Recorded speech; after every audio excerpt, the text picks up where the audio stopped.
merci encore pour ce moment. Nous prions que toi, le véritable Dieu, nous oriente, nous dirige et nous amène à comprendre, Seigneur, ta volonté et ton projet dans cet instant. Sois encore honoré.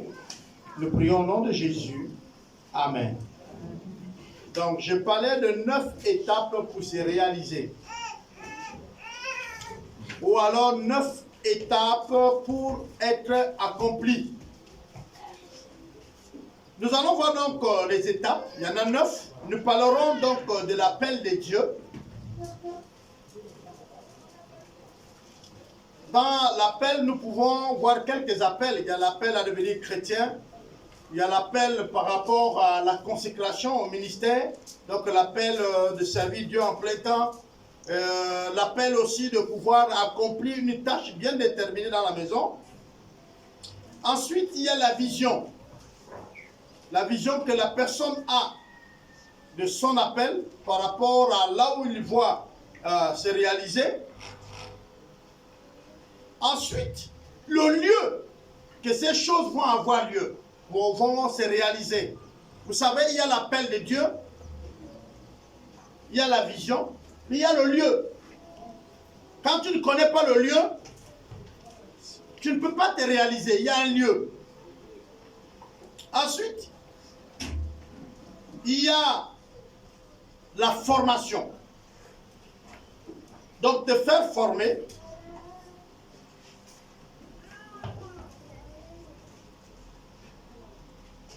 Ensuite,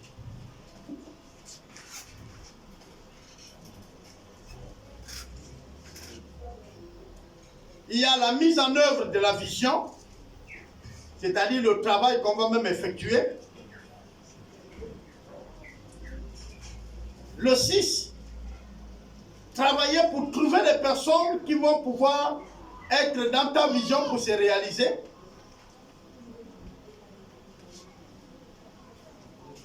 7, servir le milieu où tu es. 8, être un modèle. Et 9, passer le relais. Je vais reprendre. Vous avez l'appel de Dieu pour vous. Vous avez votre vision. Vous avez l'étude du site.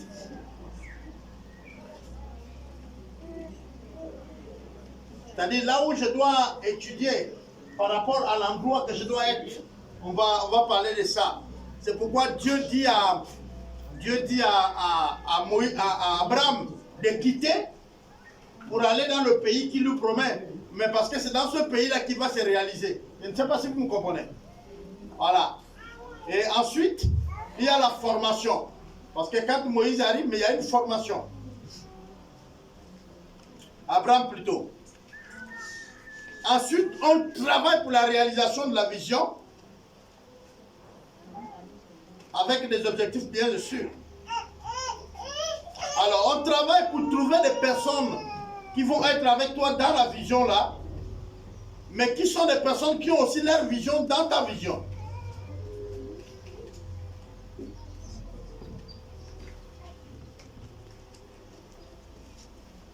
Ensuite, une bénédiction pour les gens du milieu où tu vas te réaliser.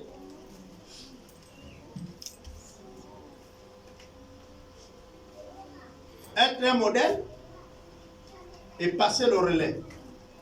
C'est bon, non? On va commencer avec le premier.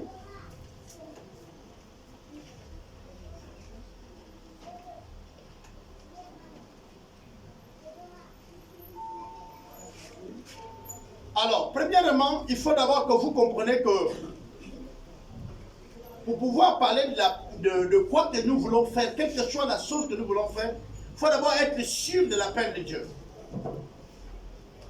Et si on doit parler d'abord de l'appel, ici on parle du salut. Ok? C'est-à-dire, est-ce que je suis converti? On dit c'est Christ qui nous a trouvés et non nous qui avons trouvé Christ. Donc il nous a appelés à être ses enfants.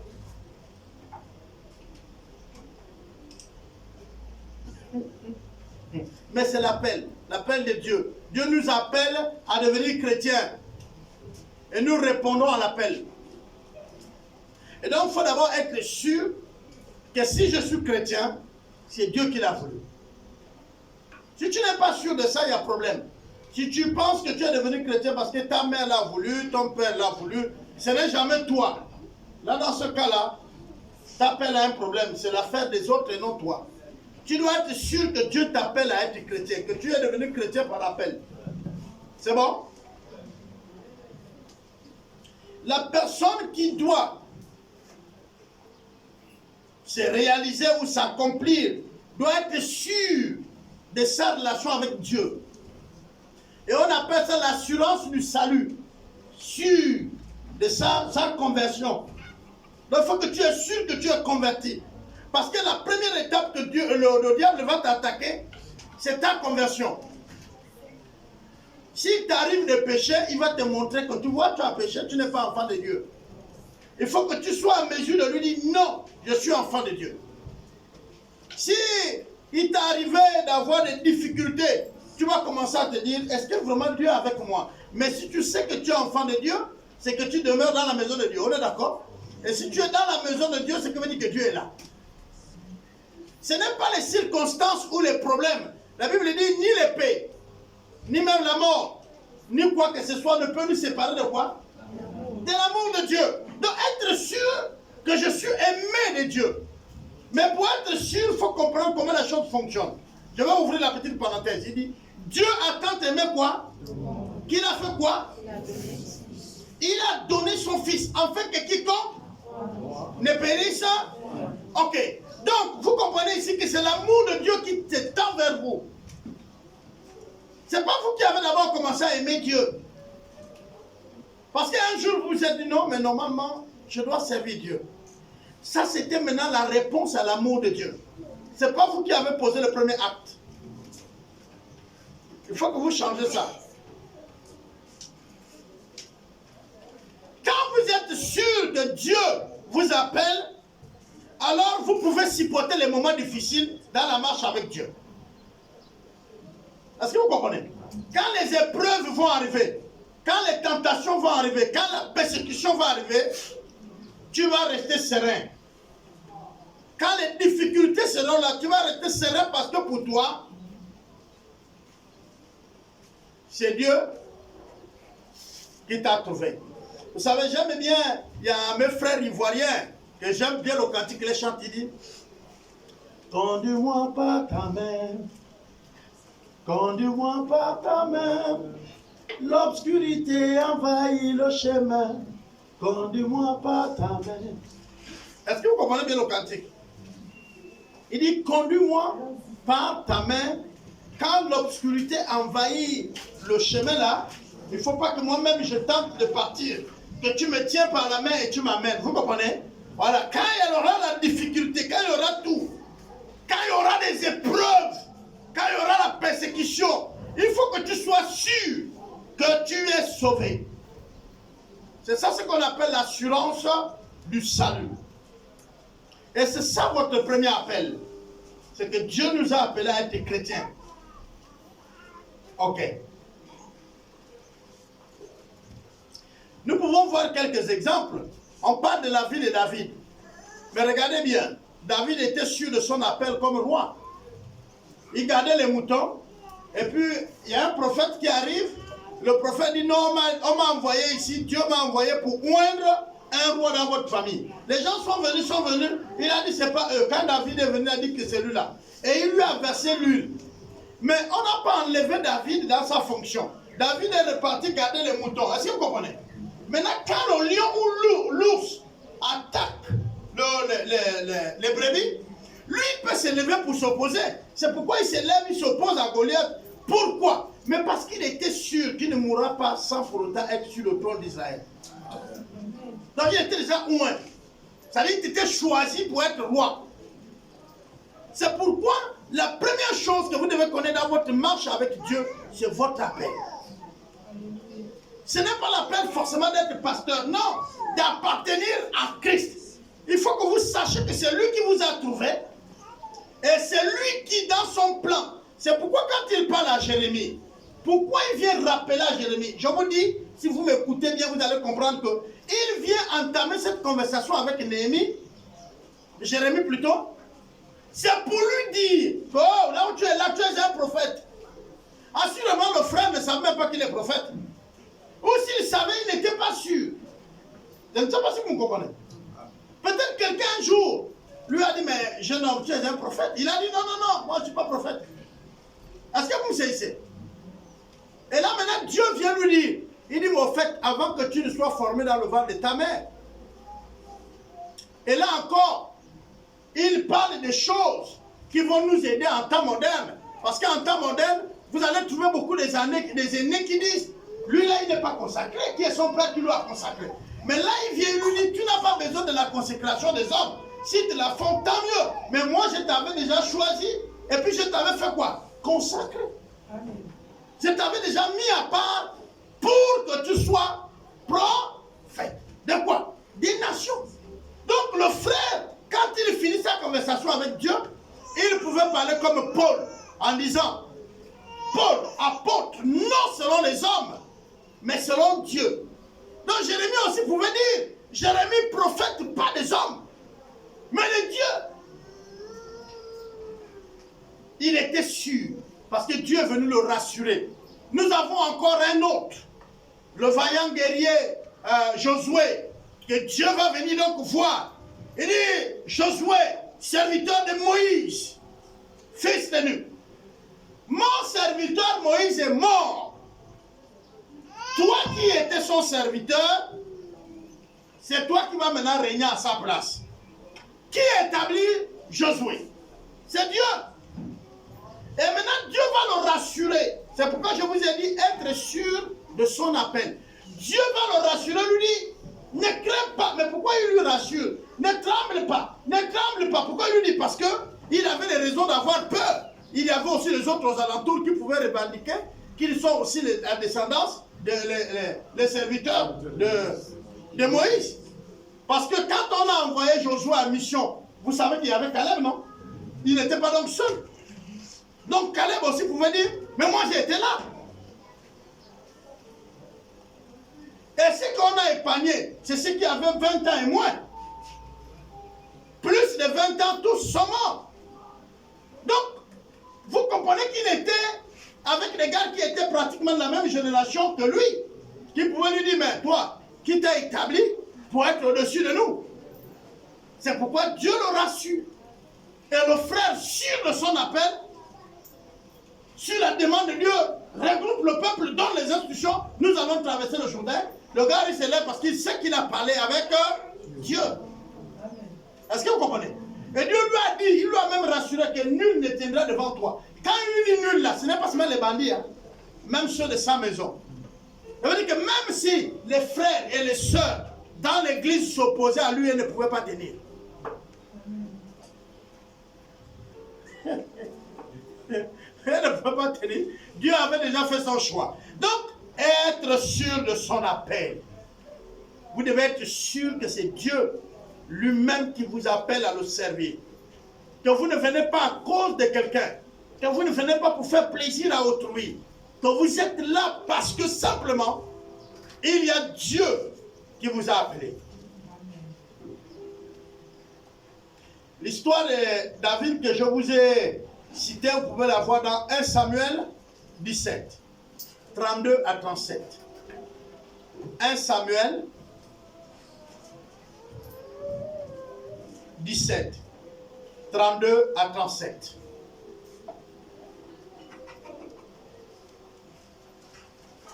Être sûr de son appel et d'avoir une profonde confiance en Dieu. Ça vous rassure. Vous savez qu'il y a Dieu, vous avez confiance en lui. Et en cela, on peut appeler ça la foi. Vous avez foi que c'est Dieu qui vous a décroché. J'utilise les mots ici pour que vous compreniez. Quand on dit décrocher, c'est lui qui vous a trouvé. On dit j'ai décroché le jackpot, n'est-ce pas non? Alors vous êtes le jackpot de Dieu. C'est-à-dire vous êtes caché et Dieu, quand il vient vous prendre, vous êtes une richesse sûre pour Dieu. Il faut que vous sachiez que si Dieu m'a pris, c'est parce qu'il compte sur moi pour accomplir une tâche bien donnée. Sinon, ce serait une difficulté pour vous. Vous pouvez poser la question, Dieu aussi peut avoir besoin, oui. Dieu a besoin des hommes pour accomplir certaines tâches. Et bien ce jour-là, pour une tâche précise, pour un temps précis, toi tu as été choisi. Peut-être tu ne la vois pas, mais si tu es encore dans les peut-être, il y a des problèmes pour que tu le sais. C'est pourquoi ce matin, je suis en train de te dire que la première chose, c'est être sûr de ton appel. C'est bon les amis?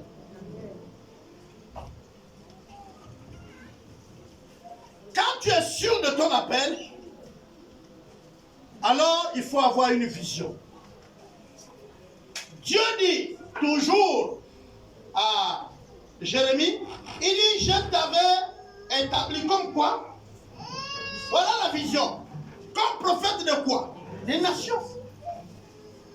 Donc tu ne peux pas être appelé par Dieu et qu'il ne te dit pas ce que tu dois faire. C'est ça la vision. Ce que tu dois devenir, te le communique. Hein, Ita?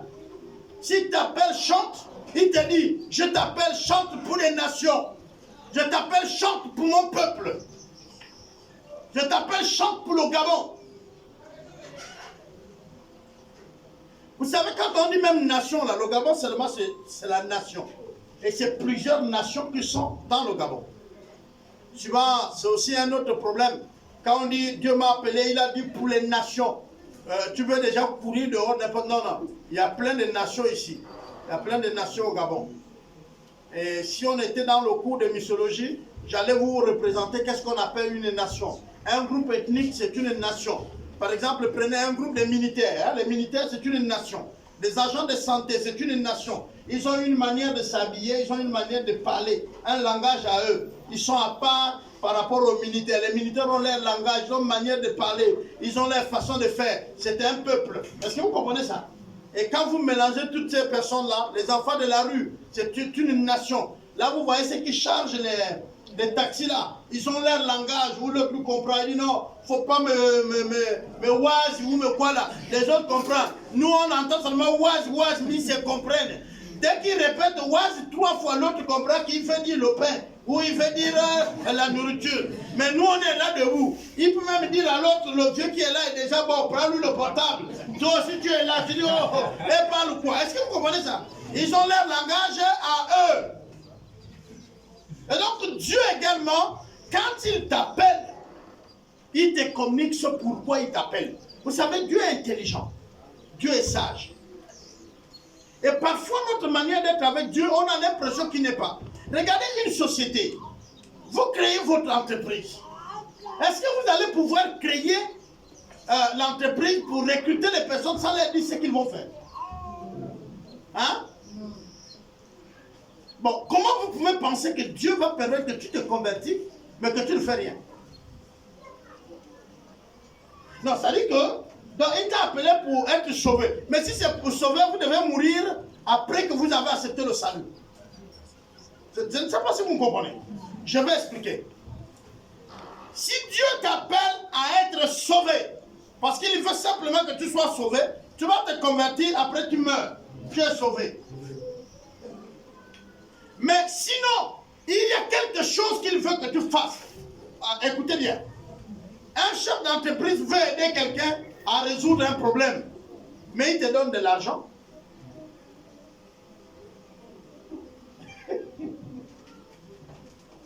Tu viens voir ton parent qui est chef d'entreprise. Tu lui dis, papa, j'ai des problèmes, je veux résoudre. Il te dit, c'est quoi? Tu lui dis, il me manque la chaussure, il me manque le haut et l'argent du taxi. Lui, il fait quoi? Il te donne l'argent, n'est-ce pas? Mais si tu lui dis, j'ai envie de m'accomplir, il te donne le temps. Est-ce que vous comprenez la différence? Donc si Dieu t'appelle sans vision, il faut déjà mettre de l'argent de côté. Tu vas mourir bientôt. Oui? Parce que tu le sers. Donc Dieu ne peut pas te sauver, te laisser là. Sinon, ce n'est pas Dieu. Soit tu viens parce que tu te dis, ah, si je meurs là, je peux aller en enfer, mais il ne t'a pas appelé. Donc, tu suis, vous savez, les enfants, les amis de vos enfants ne sont pas vos enfants, même si vous les appelez mon fils ou ma fille, ils ne sont pas vos enfants. Ils ne seront jamais vos enfants. Et il faut qu'on du ciel dise le soir qui détermine qui est fils. Ils peuvent jouer chez vous, boire l'eau chez vous, faire tout chez vous. Mais dès que 18h sonne, ils rentrent chez les papas. Je ne sais pas si vous m'avez compris. Il doit rentrer chez lui. Parce que s'il ne rentre pas chez lui, son père va le chercher. Donc le soir, vous connaissez ce que veut dire le soir? Si vous venez à l'église par amitié, par affiliation, à votre mort, vous partez chez votre père. Vous ne restez pas dans la maison d'autrui. À votre mort, c'est le soir. Le soir. Quand le soir arrive, chacun va chez son père. Même si tu as passé toute la journée dans la maison du père de ton ami. Tu es habitué avec les chrétiens. Tu viens même à l'église le dimanche. Tu chantes Alléluia avec nous. C'est-à-dire tu manges avec dans la maison de ton ami. Là-bas même il arrive que tu échanges les habits avec ton ami. Mais le soir, tu vas regagner ta maison. Le soir ne veut pas dire ce soir comme la journée d'aujourd'hui. C'est comme tu as habitué beaucoup à ton ami. Tu dors chez lui, tu fais tout. Mais le jour de ta mort, tes parents ne vont pas dire on laisse son corps là-bas parce qu'il était déjà habitué avec le monsieur là. Je ne sais pas si vous comprenez. Amen. Quand déjà même tu es malade, tes parents viennent. Hein? Et parfois ça chauffe même à celui qui te gardait.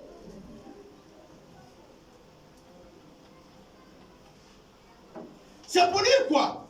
Aussi longtemps que nous pourrons être dans l'église, si nous ne devenons pas enfants de Dieu,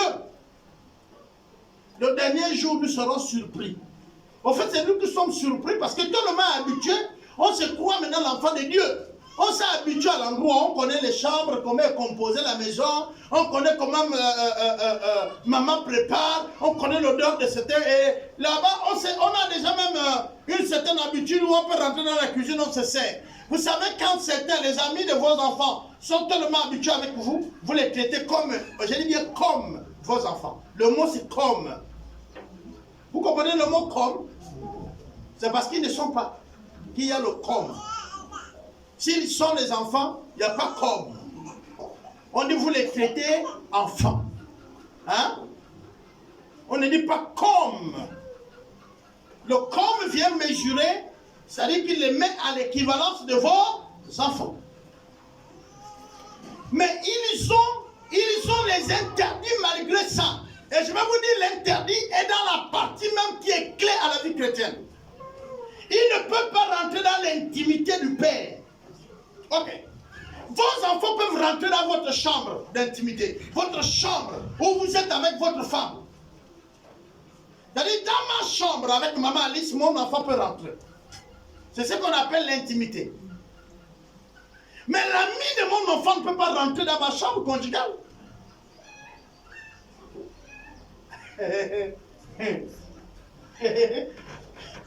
Tu ne pries pas, ta vie chrétienne est nonchalant. Non, tu es ami des chrétiens, mais tu n'es pas chrétien. La chrétienté te permet de créer l'intimité avec le Père. C'est comme si tu rentres dans le secret du Père. Wow. C'est bon? Voilà. Tu rentres dans le secret du Père. Le Père pouvait dire, vous devenez un. Il ne te cache plus rien. Et tu sais là où il cache son argent. Et son argent est ton argent. Il t'a même donné le pouvoir de l'utiliser quand il y a le besoin. Mais ton ami ne peut avoir dans ta maison que par ton canal. C'est pourquoi vous allez trouver qu'il y a des chrétiens, à chaque fois qu'il y a le problème, lui, il n'accuse pas Dieu, mais il accuse les autres chrétiens. C'est un ami, ce n'est pas un chrétien.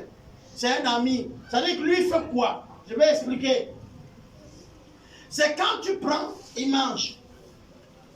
Le jour qu'il ne reçoit plus, il dit non. Vous voyez les jumeaux, ils sont comme ça. Ils sont là, j'ai des problèmes, ils ne me rendent même plus visite. Parce que lui, Dieu ne le rend pas visite, il n'est pas son enfant. C'est les enfants de Dieu qui le visitent, ses amis. Et quand les enfants de Dieu le visitent, c'est là qu'il a la présence de Dieu, parce que les enfants de Dieu sont des dieux. Amen. On ne m'a pas visité, on ne m'a pas soutenu. Oui, frère, parce que si tu es enfant, tu n'as pas besoin qu'on te visite. Tu es dans la présence de Dieu. Vous comprenez la différence? C'est ça la vision. La raison d'être de Paul, au commencement, Paul a fini d'évangéliser et il est revenu à Corinthe. Maintenant, après, il dit aux autres, allons-y, nous allons visiter les églises que nous avons ouvertes. Hein? C'était la raison de son voyage. Acte 15, le verset 36. Mais en route, Dieu va se révéler à eux en leur disant, passez en Macédoine, sauvés. C'est-à-dire, la première raison qu'ils doivent faire le voyage était de visiter les églises qu'ils avaient créées. Et ils vont commencer à voyager. Quand ils arrivent en route, pendant qu'ils dorment, ils vont rêver les gens de Macédoine, qui sont en train de leur dire, venez nous sauver, venez nous sauver. Et donc quand il va se réveiller du sommeil, il va comprendre qu'au lieu d'aller visiter les églises qu'on avait ouvertes pour voir comment elles se portent, Dieu nous envoie à Macédoine parce que là-bas on a besoin de nous. Vous voyez comment la vision peut changer la stratégie qu'on a d'abord au départ. Donc, dire que moi j'ai reçu ça de la part de Dieu, je parle là. Non, s'il te plaît frère. Le fardeau que tu peux avoir, l'envie de faire quelque chose, que tu peux avoir est une bonne cause, mais ça peut ne pas venir de Dieu. La vision est différente. La vision vient changer. Alors, il faut que vous ayez une vision de Dieu. Paul allait maintenant en Macédoine parce que c'est là-bas où Dieu voulait qu'il aille. Vous avez Acte 16, 1 à 10. Acte 16, 1 à 10. Alors, le mouvement de Paul ici est d'abord motivé par lui-même. Est-ce que vous comprenez? Allons visiter les églises que nous avons ouvertes, n'est-ce pas? Et pendant qu'ils sont en mouvement, Dieu gère la direction. Là encore, vous voulez avoir une vision de Dieu, mais il faut commencer à travailler. Et quand sûr que Dieu m'a appelé, commencez à faire tout. Et Dieu va vous orienter vers là où il sait que vous allez être. Amen, amen. Sinon, on ne donne pas une direction à un véhicule qui est stationné. Pour avoir une bonne vision, et une vision même, parce qu'il n'y a pas la mauvaise, il faut développer un plan de prière. C'est dans la relation avec Dieu qu'il vous parle et qu'il peut vous montrer la vision qu'il faut. Et c'est là où je parlais d'intimité. Celui qui n'est pas l'enfant de Dieu ne va pas aimer la prière. Tu sais, il y a des gens qui m'ont dit, mais tu sais, dans tous les milieux occultes, hein, tous les religieux et des personnes spirituelles prient. Je dis, oui, ils prient, je ne refuse pas. Mais seulement il y a la différence, il y a incantation et prière. Quand c'est vers Dieu créateur, là, c'est la prière. Quand c'est pas vers Dieu créateur, c'est incantation. Ah, je dis oui. On va nous parler des jeunes. Oui, les jeunes aussi, c'est pareil. La plupart du temps, on nous dit on va faire le jeûne, on va faire le travail. Mais quand vous allez regarder et étudier bien Dieu, pour obtenir ce Dieu, il n'a pas besoin que vous jeûnez. Il faut aller chercher qu'est-ce qu'on fait pour jeûner. Le jeûne est d'abord pour traiter ton propre corps. Pour le brisement de la chair. Pour ta relation avec Dieu. Je ne sais pas si vous comprenez. On n'obtient pas la guérison parce que tu jeûnes. Mais moi, je peux jeûner pour prier pour toi afin que tu sois guéri. Je ne sais pas si vous comprenez maintenant. Mais toi-même, tu es malade, tu veux jeûner. Vous comprenez ça, non? Moi, je jeûne parce que je veux que Dieu me révèle. Est-ce que vous comprenez? Et puis tu sois guéri. Maintenant, toi qui es malade, tu dis que tu vas faire le jeûne, mais si tu meurs,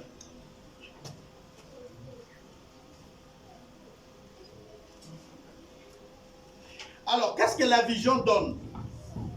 La vision nous amène à bien comprendre où nous on quitte, où nous on part. On appelle ça une direction à la vie. La vision également crée une discipline, une manière de gérer notre argent, de gérer notre temps, de gérer ce que nous on fait et même notre comportement. La vision amène ça. La vision aussi nous amène à respecter ceux qui travaillent autour de nous parce qu'on connaît l'importance de chacun. Quand vous voyez un leader qui ne respecte pas les gens qui sont autour de lui, il n'a pas une vision.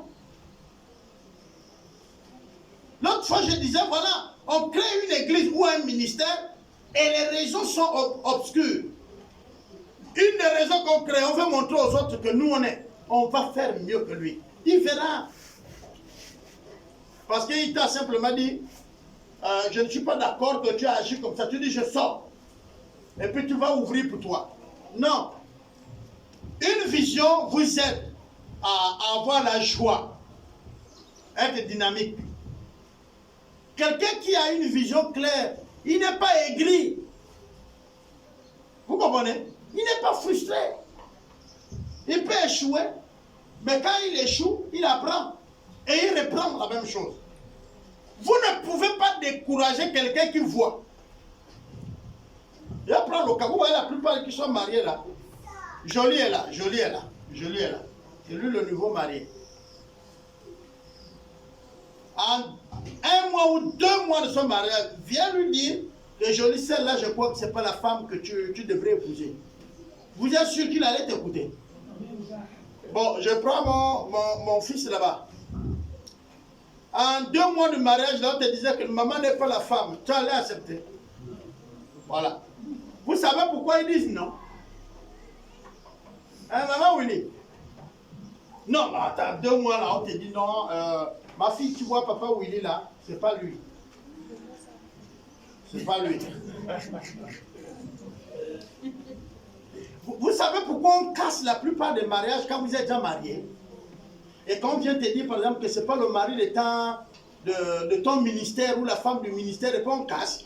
Parce qu'on a la période des ajustements. C'est-à-dire que maintenant, tu es parti de chez toi avec un comportement. L'autre est venu avec un comportement. On appelle ça l'ajustement. C'est chaud. Pour mélanger le fer entre l'autre fer, il faut que ça chauffe à un degré où ça se dissout. Vous comprenez, non? Mais mets la main. Mets la main. Vous êtes les médiateurs. On va mettre la main là où le fer est déjà chaud, ça se mélange. Tu te brûles, on est d'accord? Quand on donne les verres que vous buvez là, on met le verre au feu. Il devient liquide. Vous savez ça? Et on fabrique, il y a une moule, on lui met à l'intérieur, dans le verre que vous buvez de l'eau là. Mon stade où il est liquide, mets la main. Est-ce que vous me saisissez? Donc, c'est la même forme. Quand vous vous mariez là, lui là il vient, lui là il vient. La première chose que vous devez attendre, c'est le crash. Parce que lui là il vient, il dit ma mère m'a toujours dit, mon père m'a dit. Parfois même quand vous discutez, il dit l'enfant de qui? Que tu penses que toi, tu peux m'emmerder? Là, vous êtes dans les débuts, vous êtes encore au bord du feu. Et le feu va chauffer. Et si vous ne comprenez pas, vous entendez divorce. Après 1 à 2 ans. Ils n'ont pas compris, c'est pas que vous ne vous aimez pas. Vous êtes en train de vous fondre pour devenir un. Tenez bon. Ah oui, oui. Tenez bon. Vous êtes en train de vous fondre. Mais enfin, souvent, quand on m'appelle, oh ici, ma femme me parle mal, mon mari. Vous savez ce que je dis souvent? Vous savez qui m'appelle? Je dis, vous êtes sur le chemin. C'est-à-dire, vous êtes sur le bon chemin. Hein? Vous n'êtes pas hors. Vous êtes sur le bon chemin. J'étais chez moi à la maison, pour la petite parenthèse. Je vois une femme fâchée. Oui, ton frère, tiens, et je le mets. À peine même. J'ai dit, c'est comment? Le mari arrive. Avec la voiture comme si c'était le rallye. Il ouvre la portière, il ne ferme même plus. Oui, voilà. Les temps qui se menaient chez moi.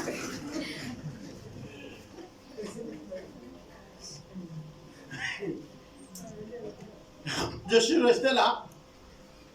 J'ai regardé le couple. L'autre, il parle. Et puis j'ai dit à maman Alice, il faut les servir l'eau. Bon, vous savez, 2 personnes sont chaudes, et puis leurs affaires, c'est ce qu'ils disent là. Et il y a même quelque chose là, ils ont chaud de quoi. Il faut les servir l'eau, ils vont boire. Maman Alice a servi l'eau, papa, non mais j'ai dit bois d'abord l'eau. Tu es venu chez moi pour qu'on parle, non? Oui, bois l'eau. La femme aussi, j'ai dit bois, asseyez-vous. Bon, avant que je vous réponde, on va suivre d'abord la télé un moment. Ah oui? Il faut la fumée sort. Parce que quand c'est chaud là, si tu mets aussi de l'eau, tu casses le fer. Oui? Donc il faut laisser. On suit la télé, après je bascule sur le dessin animé. Il quitte à voir, ton patrimoine de rien. Et là, la température est bonne. Et puis tu demandes d'abord à monsieur, c'est lui le chef de la maison. Non? Le problème c'était quoi? Ah papa, je ne comprends même pas. Il ne comprend plus le problème où il est venu jeter là-bas. Vous comprenez, le mariage est compliqué. Hein? Là, il dit encore, maintenant, papa, je ne comprends même pas les histoires de ta fille. Je dis, bon, si tu ne comprends pas, c'est que ça peut être arrangé. Maman, Alice, oui, sert la nourriture. Vous comprenez, je suis passé à l'étape de 2. Hein. On sert la nourriture, on mange. Après, je dis, bon, je vais prier, vous allez à la maison. Et rentre dans la même voiture et pas. Je les ai dit quoi? Et rien. Il faut seulement qu'elle se calme. Et rentre chez eux. Il n'y a pas un. Si toi qui les reçois, tu commences à résoudre le problème, est-ce qu'il y a un problème? Mais tu résous quoi? Il y a un malentendu. Dès que tu poses la question au chef de la famille, c'est comment? Il te dit même, est-ce qu'il y a même un problème? Il n'y a même rien. C'est ta fille, on ne comprend pas. Est-ce que vous comprenez? Non, il n'y a pas de problème, non? Bon, tu dis à maman, c'est comment? Tu dis non, lui il est là, je lui parle. J'ai entendu une jeune femme parler à la télé. Il dit, vous savez, les femmes sont des porteurs de vision et tout. C'est une réunion de femmes, hein? À la télé, là, il y a plein de femmes qui passent. Ils vous mettent en erreur. La femme n'est pas le porteur de vision dans l'union de 2 personnes. Le visionnaire, c'est le mari. C'est lui qui vient pour construire le foyer où vous allez entrer. Maintenant, à l'intérieur, tu as les aspects de la vision. C'est toi qui deviens le poumon de la vision. Ça veut dire quoi? Il y a un porteur de la vision, mais il y a une partie que j'aime bien. C'est quand on décrit la vision. Il y a une partie, il y a ce qu'on appelle les sponsors, les ressources de la vision. Et quand vous allez arriver à la partie ressources vision, c'est votre femme. Elle est votre première ressource. L'argent qui donne les briques pour la maison, là, c'est elle. Si vous trouvez une femme qui mange les briques, vous n'allez pas avoir la maison. Est-ce qu'ils vont comprendre? Parce que les briques, on frit ça. Hein? Les briques sont bons à manger. Même les comptes plaqués que vous voyez là. Hein? Oh, à midi comme ça, tu mélanges 4 comptes plaqués. Et tu es à l'aise.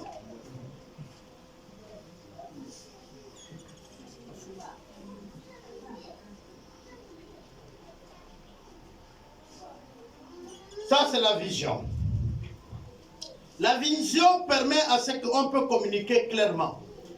Vous savez, parfois, le mari est le porteur de la vision, mais il ne peut même pas avoir la vision même. Je vais vous expliquer. Il a une vision que Dieu lui a donnée, mais il ne sait pas. Et là, les communications deviennent compliquées à la maison. Le mari dit, on va commencer par la construction. La femme dit, non. On va commencer par l'investissement. Est-ce que vous comprenez? Dans le cadre du business. Quand l'argent serait beaucoup, on va venir construire.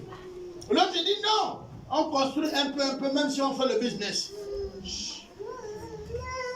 Et puis les deux, vous allez commencer à vous discuter, à se chamailler pour pouvoir y arriver à trouver une solution. Étude du lieu. Et ça, c'est la question que je pose souvent à la plupart des nouveaux convertis.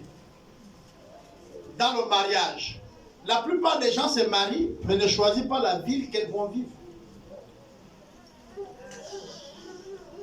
Mais dans le départ avec la fiancée là, vous devez discuter sur la ville de résidence. Là, vous allez bâtir, même un jour, si vous avez la retraite, vous venez là. Et c'est quand on leur dit que dans un an, tu vas avoir la retraite. Et là, il pose la question au mari. Mais là, on va vivre où? Vous allez vivre où? Comment? Donc, depuis là, vous ne savez même pas. Et parfois, c'est là où il y a le problème. La femme dit, bon, on va vivre au nord. Et le mari dit, non, chez moi au sud. Est-ce que vous comprenez? Et les enfants disent, papa, nous allons à Libreville, nous ne bouge pas. Et donc, du coup, vous êtes divisés. Pourquoi? Parce que le chef qui est censé de concevoir la chose depuis le départ ne l'a pas fait. Alors, étudier le lieu, c'est quoi? Il faut que tout le monde sache qu'on peut être chrétien dans une église, peu importe. Mais est-ce qu'on serait une bénédiction pour cette église? Ou alors est-ce que cette église serait une bénédiction pour nous? Voilà comment Dieu dit à Abraham de sortir. C'est Abraham qui initie à mener son neveu, Lot. Il dit alors accompagne-moi. Mais est-ce que Lot n'était pas le bienvenu?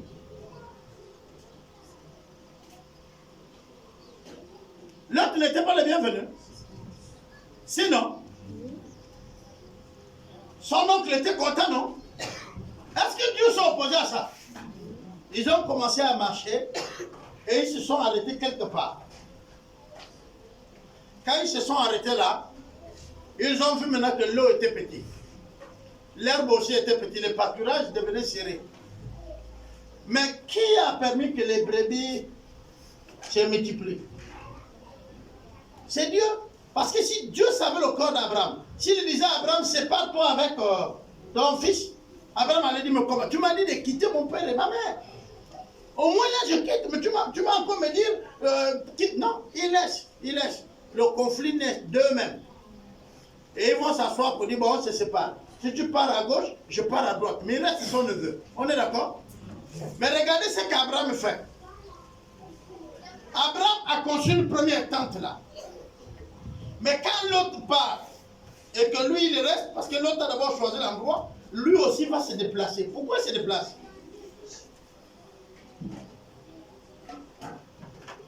Pourquoi il se déplace?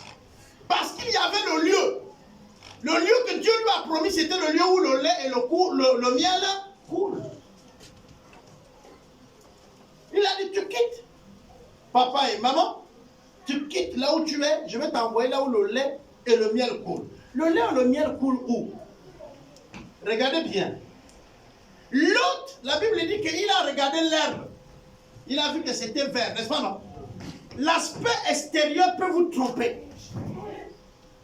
C'est la ville où vous pouvez prospérer. C'est-à-dire, vous ne regardez pas le pays comme les gens regardent. Ah, moi je m'en vais vers Port-Gentil. Hein. Je vais faire de Port-Gentil ma ville où je m'en vais à Mwanda parce que Mwanda a les ressources. Est-ce que vous comprenez? Si vous allez comme ça, vous allez échouer. Posez alors la question à Dieu. Seigneur, tu veux que nous résidions où? Où est l'endroit que tu nous béniras jusqu'à notre vieillesse? Alors vous allez planter ça pour cela. Je ne sais pas si vous comprenez. Vous allez vendre, ce sera acheté. Vous allez chercher, vous trouverez parce que vous êtes sur la terre que Dieu veut que vous soyez. Votre église n'aura pas peut-être le nombre de personnes que vous souhaitez. Mais vous aurez des hommes ressources dans cette église.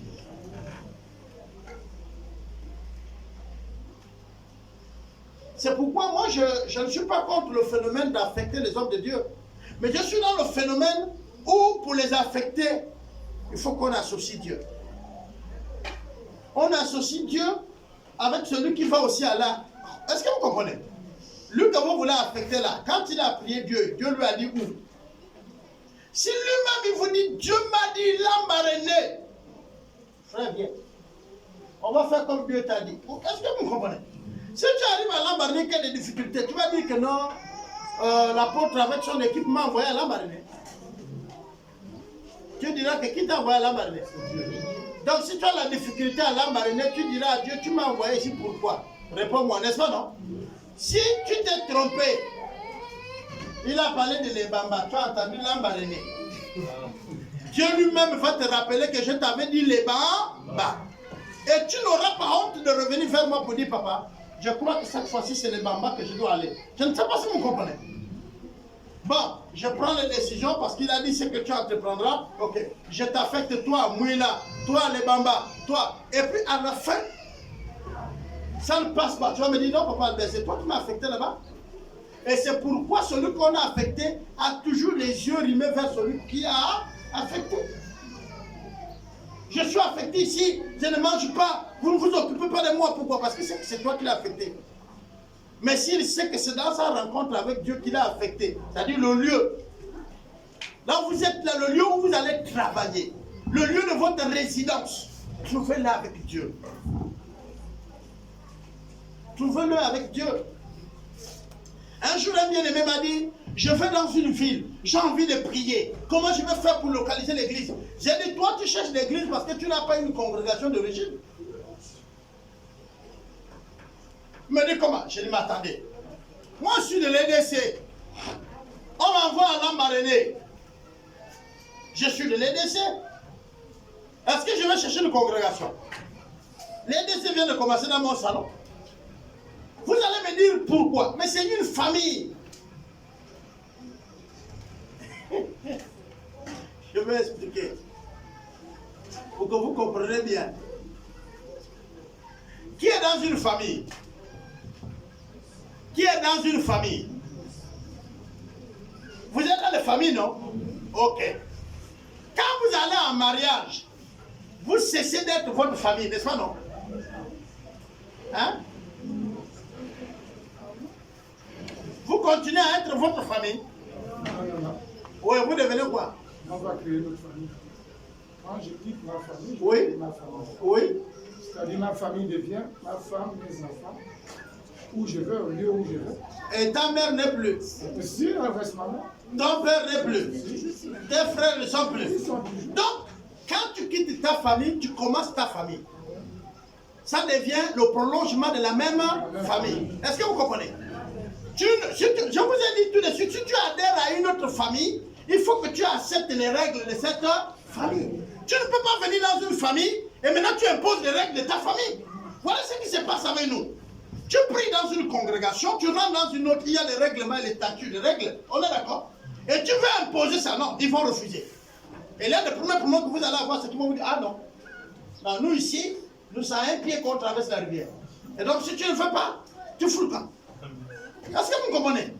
Donc, reproduis-toi. Les autres reconnaissent qu'il y a aussi ta famille là.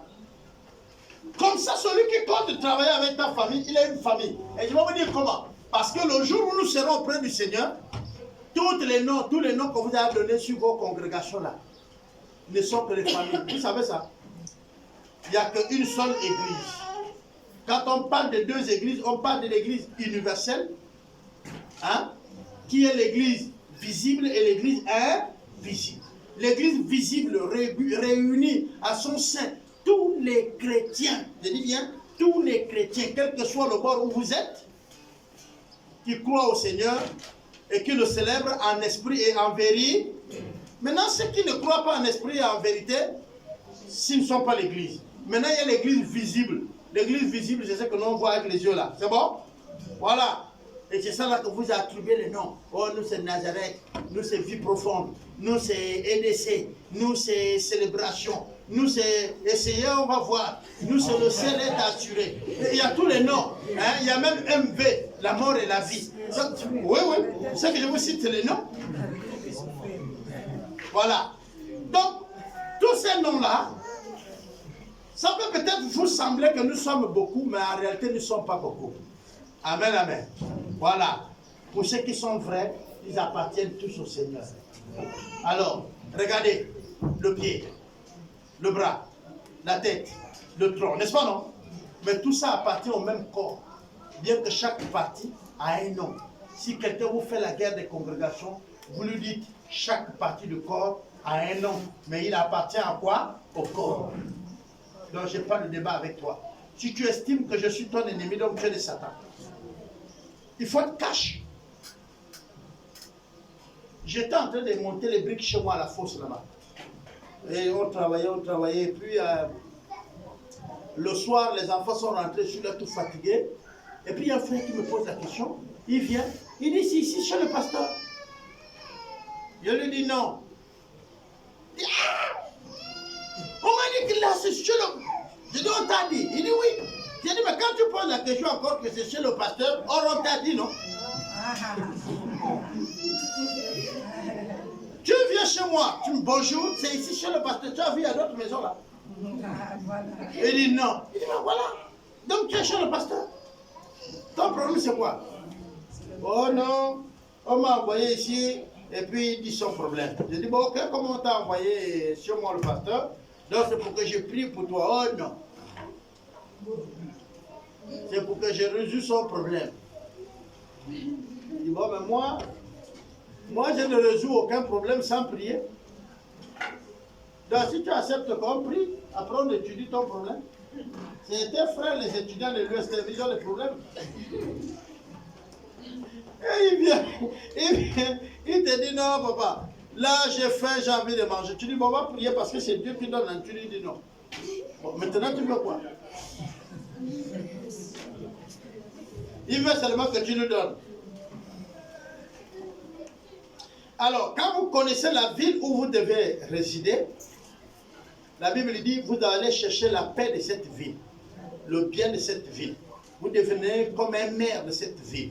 C'est-à-dire que dans vos prières, vous priez maintenant pour cette ville, pour son développement, pour son bien-être. Alors, je suis épeigné de voir, par exemple, que vous vivez, vous êtes étequé au milieu de quotas. Mais vous commencez à dire, vous les quotas, je ne vous comprends pas. Vous êtes vraiment un peuple comment? Pendant que Dieu t'a envoyé au milieu de quotas. Est-ce que tu ne comprends pas que ta vie en dépend? Au fait, c'est parce qu'ils vont être une bénédiction pour toi que Dieu t'a envoyé là. Je ne sais pas si vous comprenez. Donc, à un moment donné, tu as des choses à apprendre. Ne viens pas d'abord critiquer. Tu es déjà tequé, tu as beaucoup de choses, non? Oui. Mais si tu envoies au milieu de quotas parce que tu as des choses à apprendre de quotas. Tu es de quelle province? Je suis de la Nyanga. Mais tu te retrouves dans le Haut-Ogooué. Réfléchis bien. Pourquoi tu es là? Est-ce que vous comprenez bien? Voilà. Alors, le 4.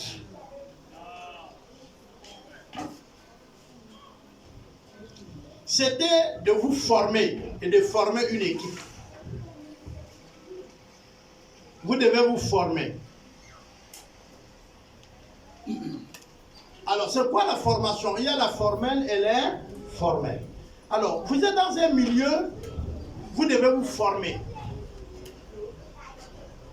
Et ça, là, tous les milieux vont vous dire ça. Vous devenez chrétien.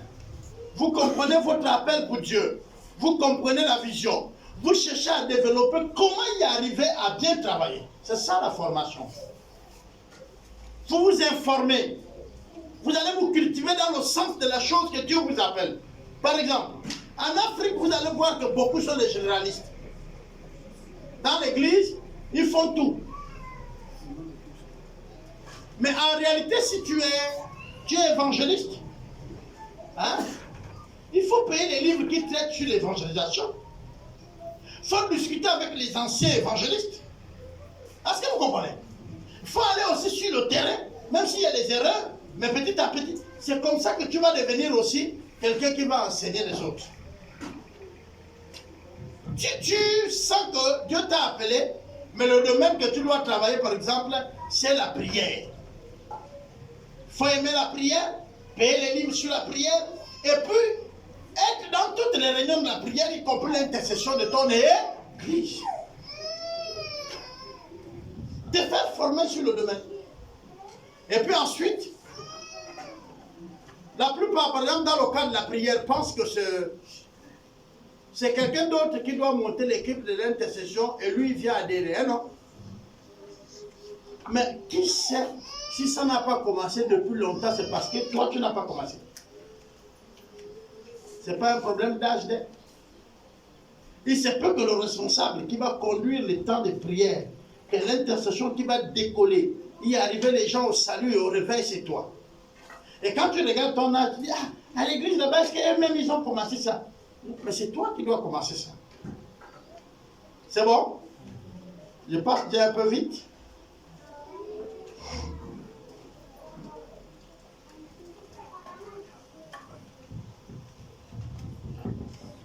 Il faut que les choses deviennent concrètes.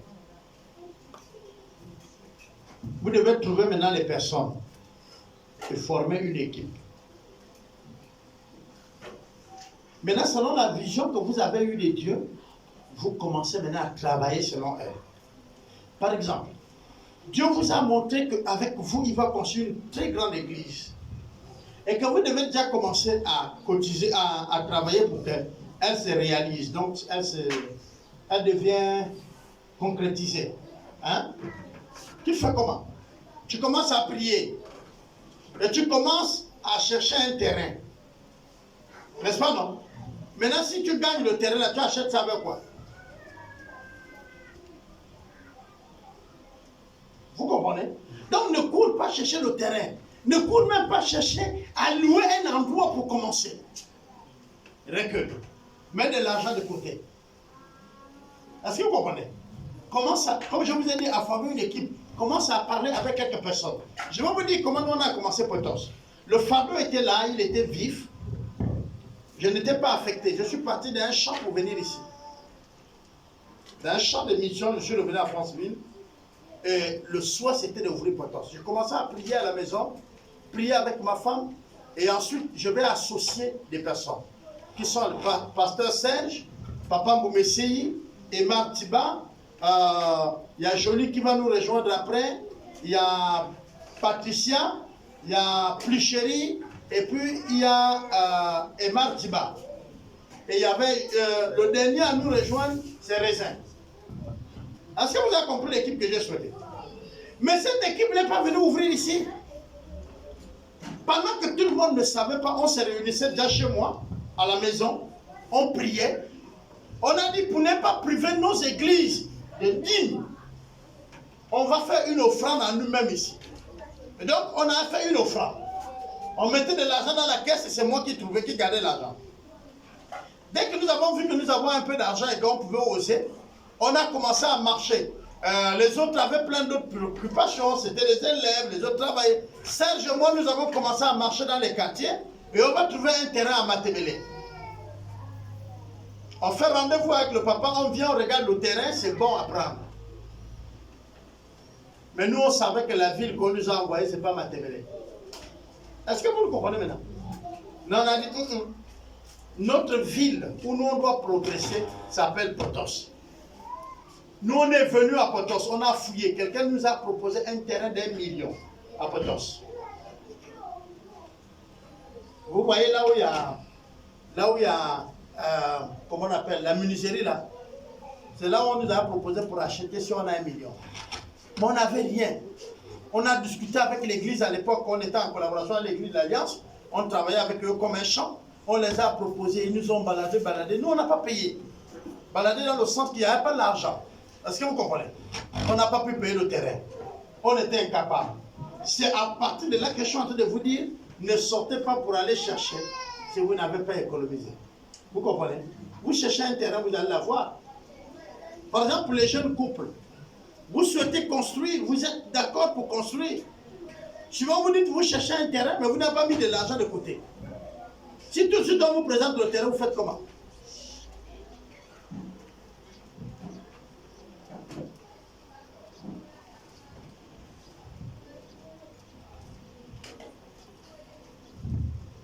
Dès que vous avez trouvé des personnes,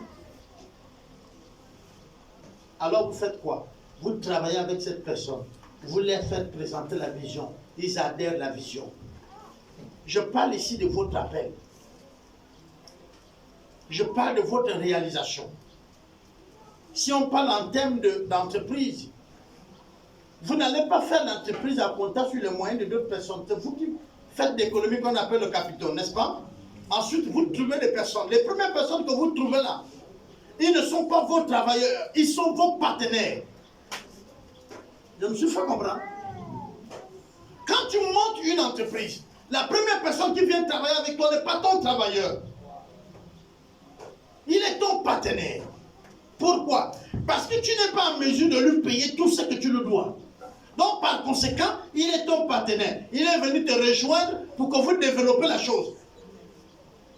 Alors, si vous ne comprenez pas la chose, quand elle va se développer, vous allez partir recruter les gens qui ont plus de qualifications, vous allez les payer plus, et lui, vous n'allez rien lui faire. C'est une injustice.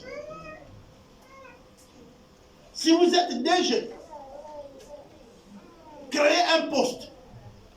2G adjoint 1, 2G adjoint 2. Est-ce que vous comprenez? Le 2 là, vous recrutez quelqu'un qui a les qualifications.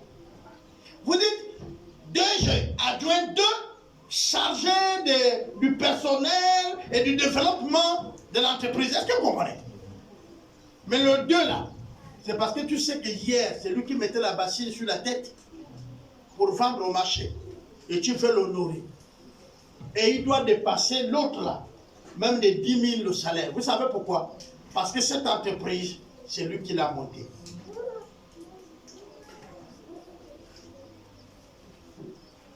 C'est pourquoi vous comprenez parfois certaines guerres, même dans le cadre ecclésiastique.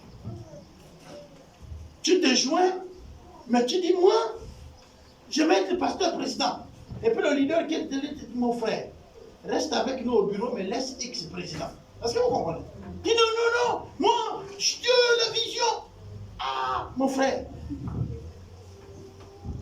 Vous pensez qu'Abraham était le meilleur, ou Moïse était le meilleur, mais Dieu a fait avec lui. Regardez, Myriam, qui est la sœur, et son frère Aaron vont s'asseoir pour critiquer Moïse. Ils vont dire, mais lui, il se prend pour qui?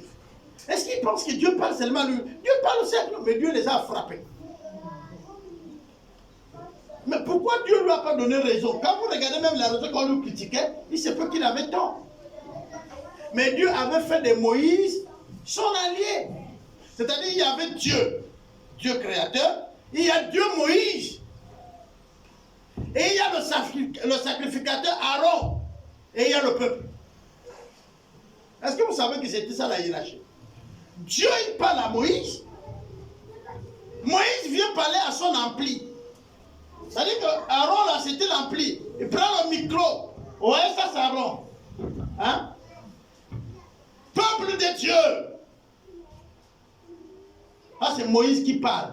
Mais il parle à Aaron. Et c'est Aaron qui avait la voix. C'est Aaron qui avait le ton. Est-ce que vous comprenez?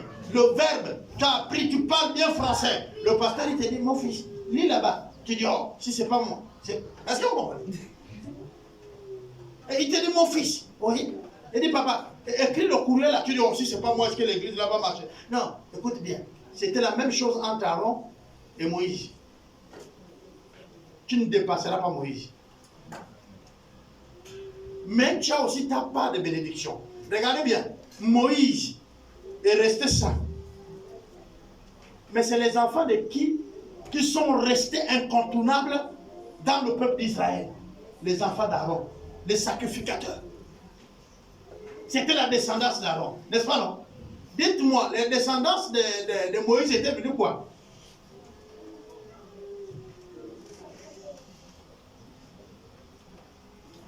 Moïse était de quel peuple? Et de quelle tribu? Allez de fouiller. C'est ça les études. On vous dit que c'est le frère d'Aaron. Vous êtes perdu.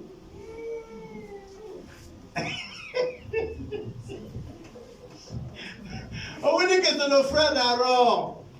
Et sur le trône d'Israël, et ils sont restés sacrificats. C'est le frère d'Aaron.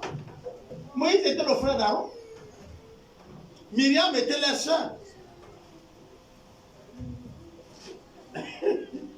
Hein?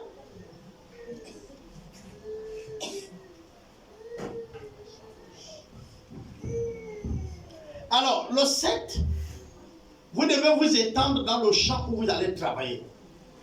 Quand vous regardez bien sur le 9, si on parle d'évangélisation, on ne vient évangéliser, chercher des personnes à parler du Seigneur qu'au 7e point. Mais évangélisation ici, c'est quoi? Dans mon développement, je ne viens développer mon business qu'après tout ça. C'est là où je commence à vendre. à exposer, à vendre ce que j'ai. 6 à 7, il reste combien? 2 seulement. L'autre c'est quoi? Le dernier c'était quoi? Hein? Le 9e c'est passer le relais. Mais le 8e? Être un modèle, non? Vous savez ce que veut dire être un modèle? Préparer sa propre relève. C'est-à-dire tu prépares celui qui va te remplacer. Quand vous comprenez, moi je suis un leader, je suis un leader. Un leader est celui qui prépare sa succession. Tu ne peux pas être leader et vouloir mourir au poste. Hein? On t'attrape même déjà par les mains. J'ai vu un pasteur président d'un pays, on a montré à la télé, je parle d'église. On lui tient, on vient, on lui met là. Et lui aussi parle. L'église! Non, mon frère, c'est fini. Laisse tes enfants venir t'organiser la Sainte Seine à la mer. Reste sur le fauteuil. S'il y a les médias comme ça, tu suis les enfants maintenant à la télé. Amen. Voilà. Comme là où j'ai mon fils là, Smith, il dit, ah, ça fait 2 dimanches. Le dimanche, là, je vais aller rendre visite à papa. Et je lui fais la Sainte Seine. Est-ce que vous comprenez?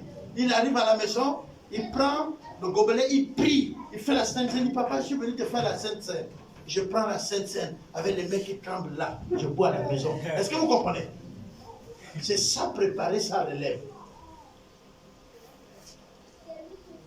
C'est être un leader. Un leader, c'est remplace. Si on a bien compris, nous nous sommes développés en réalité si nous avons compris les 9 étapes.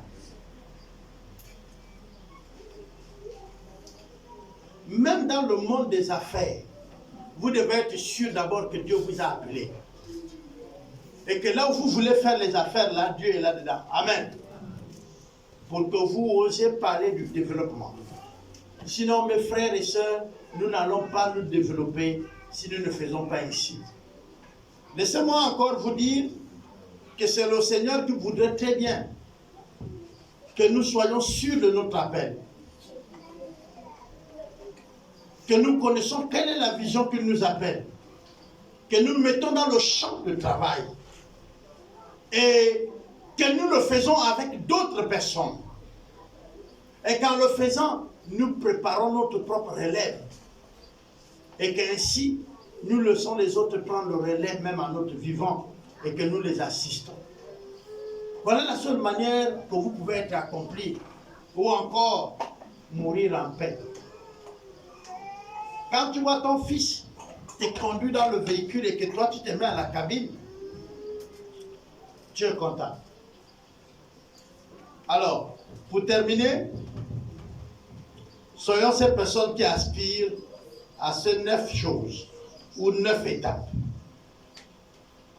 Alors vous avez lancé votre vie en Christ ou alors votre développement parfait. Mais sans elle, vous allez vous chercher et ça va être des difficultés.